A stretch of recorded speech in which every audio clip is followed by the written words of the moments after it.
Welcome. Welcome to the We Robot Party. So we have quite a show for you tonight. I think you're going to like it.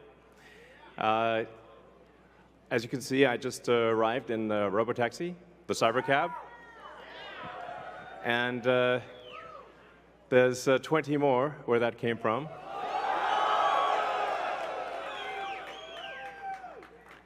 So they've been traveling. There's no people in them, as you can see. The car's just going by with no people.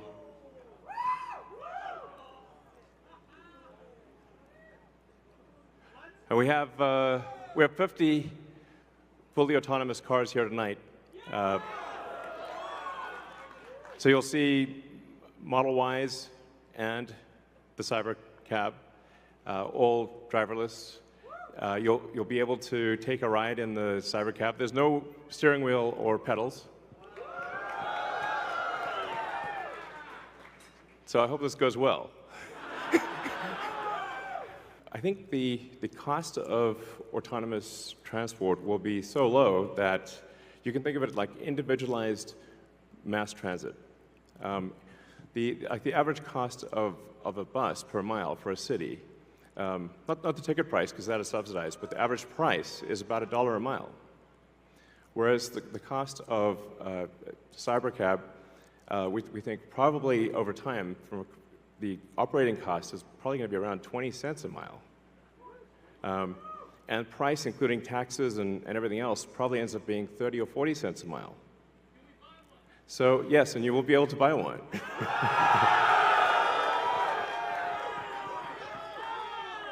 Yes, exactly. We expect the cost to be below $30,000. We do expect actually to start fully autonomous, unsupervised FSD in Texas and California next year. And that's with the Model 3 and Model Y. And then we expect to be in production with the Cybercab, which is really highly optimized for autonomous transport in probably, well, I tend to be a little optimistic with timeframes, but in 2026. So, yeah, before 2027. Let me put it that way. When you get in, you'll see like it's really quite a wild experience to just be in a car with no steering wheel, no pedals, no controls, and it feels great. Something we're also doing is, and it's really high time we did this, is inductive charging. So the robotaxi has no plug. It just goes over the inductive charger and charges. So yeah, it's kind of how it should be.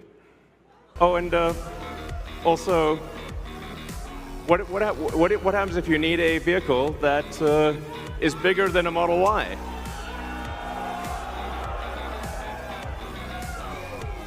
The robovan. The robovan is we're going to make this, and it's going to look like that. Now, can you imagine going down the streets and you see this coming towards you? That'd be sick.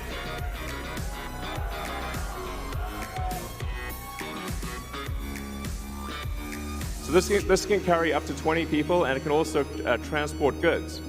So you can configure it for goods transport within a city, or transport of up to 20 people at a time. So this is gonna, the robovan is what's gonna solve for high density. So if you want to take a sports team somewhere, or you're looking to really get the cost of travel down to, I don't know, 5-10 cents a mile, then you can use the robovan. Some people call it the robovan, but speaking of robots, so everything we've developed for our cars, the batteries, power electronics, the advanced motors, gearboxes, the software, the AI inference computer, it all actually applies to a humanoid robot. So the same techniques it's just a robot with arms and legs instead of a robot with wheels.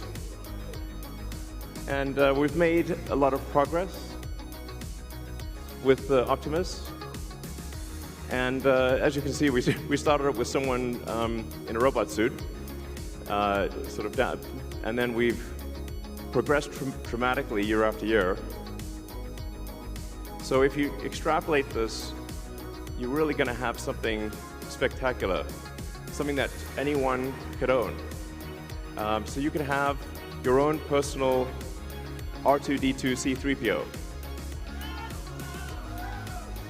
And I think at scale, this would cost something like, I don't know, $20,000, $30,000. Probably less than a car, is my prediction long term. Now, it'll take us a minute to get to the long term, but fundamentally at scale, the Optimus robot, you should be able to buy an Optimus robot for, I think, probably $20,000 to $30,000 long term. So, and what can it do? It'll be able to do anything you want. So it can be a teacher, babysit your kids, it can walk your dog, mow your lawn, get the groceries, just be your friend, serve drinks. Whatever you can think of, it will do. And yeah, it's going to be awesome. I think this will be the biggest product ever of any kind.